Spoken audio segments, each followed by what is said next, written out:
Masya Allah. Selama saya hidup jadi ustadz baru inilah pertanyaan sekaligus ada kayu gaharunya. Ini kayu gaharu.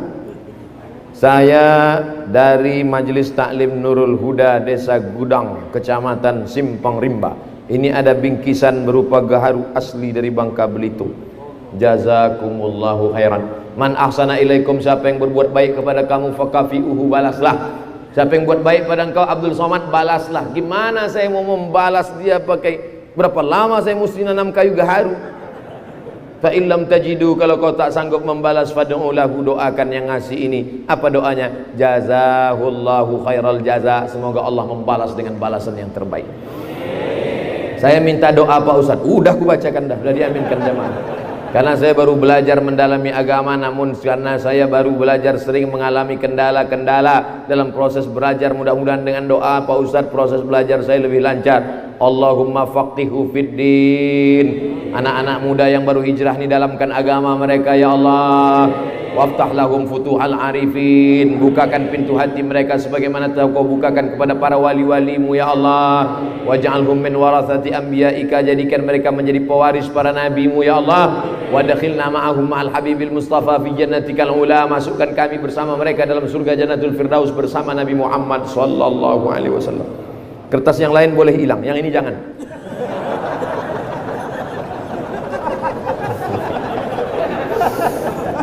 Apa hukum meninggalkan salat wajib?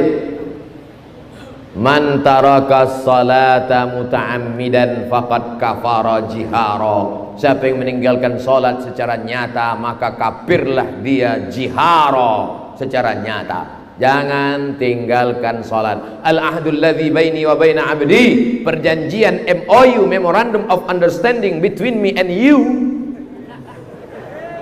Perjanjian antara aku dengan kamu, kata Allah, adalah salat. Kalau kau tinggalkan salat, batal perjanjian. Maka sehari semalam 17 kali kita perbarui, iyyaka na'budu wa iyyaka nasta'in. Assalamu alayka ayyuhan nabiyyu wa rahmatullahi wa barakatuh. Belum selesai. Itu tadi salat. Apakah berdosa orang tua membiarkan anak perempuan tidak berhijab? La yadkhulul jannata, tak masuk surga ayah, tak masuk surga abang, tak masuk surga suami. Dayyus, yang tak ada rasa cemburunya. Abang, ayah, suami membiarkan istri, adik, anak perempuan keluar rumah tak pakai hijab, dayyus, tak ada cemburunya. Itu adik kau? Iya. Cantik ku tengok. Iyalah, abangnya kan ganteng. Dayyus, tak ada rasa cemburu. Mestinya wajahnya merah. Kenapa kau tengok aurat saudaraku, saudariku, adikku, anakku? Ingat, bapak yang rajin salat, yang rajin puasa sunat, selangkah lagi kau masuk surga, selangkah mau masuk Jannatul Firdaus. Tapi anakmu kau biarkan tidak menutup aurat, selangkah juga kakimu akan ditarik ke dalam neraka jahanam. Ingatlah wahai bapak-bapak yang punya anak gadis, abang-abang yang punya adik-adik, punya perempuan, kau dituntut di hadapan Allah Subhanahu wa taala. Siapa yang Ustaz tunjuk yang menonton acara ini? Jangan pikir kita selamat, yang penting saya sudah sholat, yang penting saya sudah puasa sunat, yang penting saya sudah berzikir, yang penting saya sudah haji dan umrah. Masalah anak saya bukan urusan saya. Kullukum ra'in, setiap kamu pemimpin, wa kullukum mas'ulun ar-ra'iyatih, setiap kalian akan dituntut ditanya tentang yang dia pimpin, adiknya, anaknya, istrinya. Suami-suami yang masih takut sama istri, yang belum pakai hijab, pulang dari sini kasih tahu dia. Setiap kamu adalah pemimpin. Alah, abang baru ngaji sekali, udah mau ceramah pula. Kalau bapak tak pandai ngasih tahu, mudah aja ambil video-video saya cerita tentang hijab itu, kirim ke dia. Dek, ini ada video nih, coba kau tonton dulu. Tengok. Alah, aku tengok ini macam ustaz sesat ini, kata dia. Gak apa-apa, dia pertama marah, tapi lama-lama dia berpikir, doa, jangan lupa doa. Allah bukakan pintu hidayah bagi suami yang sudah menikah, istrinya tak pakai jilbab. Adapun kalian yang lajang, tak ada alasan, karena kalian belum nikah. Pilihlah perempuan yang berhijab. Mudah-mudahan diberikan Allah perempuan yang berhijab. Apa hukumnya menyentuh perempuan yang bukan mahram? Li ayyut'ina ala ra'si ahadikum, ditusukkan ke kepala kamu, ditusukkan besi dari neraka ke kepala kamu, khairan, lebih baik, min antamussa yada mar'atin la tahillu lahu, daripada menyentuh tangan perempuan yang tak mahram. Balik dari sini, ambil jarum kecil aja, tak usah paku, jarum pentol, bakar pakai lilin, setelah merah cucukkan. Kadang kita kalau tak dites tak percaya, kita tusukkan ke kepala, itu lebih baik daripada kau menyentuh tangan perempuan yang tak mahram. Jadi kalau ada perempuan sudah ngulurkan tangannya, Pak Ustaz, saya sebetulnya nggak mau, daripada dibiarkan kan mubazir. Ini udah gini Pak Ustaz, gini kanlah, insya Allah dia tak sakit hati. Gini kan, senyum kita gini. Yang pula terlalu kaku, dia udah gini kan. Li ayyut'ina ala ra'si ahadikum, ditusukkan ke kepala kamu, khairan min antamussa yada mar'atin la tahillu lahu. Tentu nengok itu down dia. Jadi sesuaikan juga. Yassiru, berikan kemudahan. La tu'assiru, jangan kau persulit. Basyiru, berikan kabar gembira. Wala tunaffiru, jangan buat orang lari dari agama. Dia udah maaf begini ulurkan.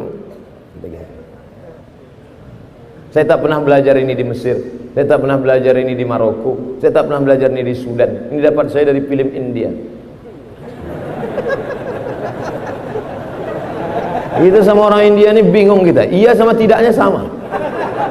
Saya satu asrama sama orang India setahun waktu di Maroko. Saya tanya dia, jadi kita besok ke kampus? Apa iya apa tidak?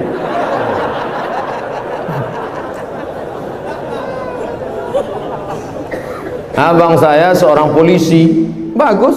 Kalau kena tilang telepon dia. Dia ingin masukkan saya jadi satpam. Di bawah dia itu. Tapi saya menolak, karena masuk kerja orang dalam itu haram. Mantap adik, mantap.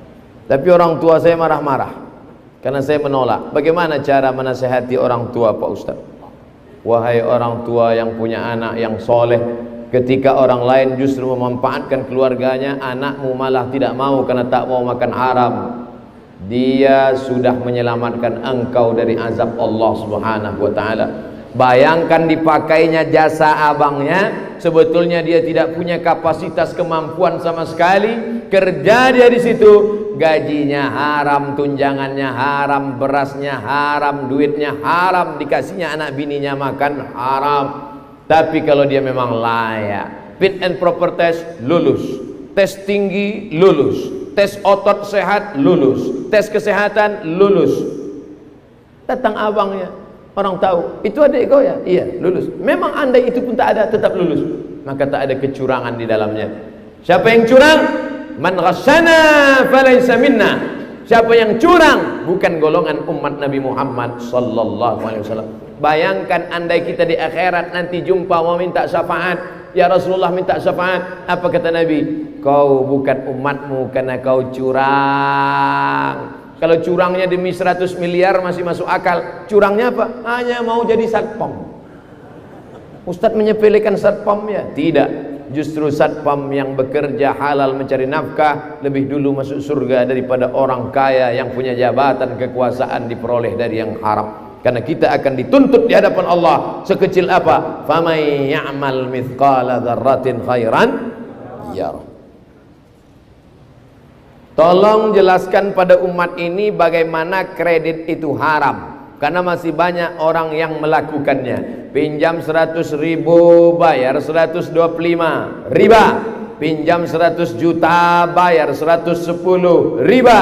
Orang yang melakukan riba kena 5. 1. Alladzina yakuluna riba, orang yang makan riba, la yaqumuna illa kama yaqumul ladzi yatakhabbathu syaitanu minal mas. Bangkit dari kubur nanti macam orang kerasukan setan. Pernah nengok orang kerasukan setan? Pernah nengok orang di ruqyah? Allahul qayyum la ta'khudhuhu sinatun wa la nawm lahu ma fis samawati wal ardi. Macam itulah dia nanti bangkit di akhirat. Ada nanti di akhirat, tengok ke kanan malaikat, pandang ke kiri malaikat. Kenapa aku bisa bangkit di akhirat sama malaikat? Al-mahiru bil Quran, anak-anak kita yang hafal Al-Quran nanti di akhirat dibangkitkan bersama para malaikat. Amin. Tapi ada yang bangkit di akhirat nanti, bangkit dari kubur kepalanya keledai. Kenapa kepala kau keledai?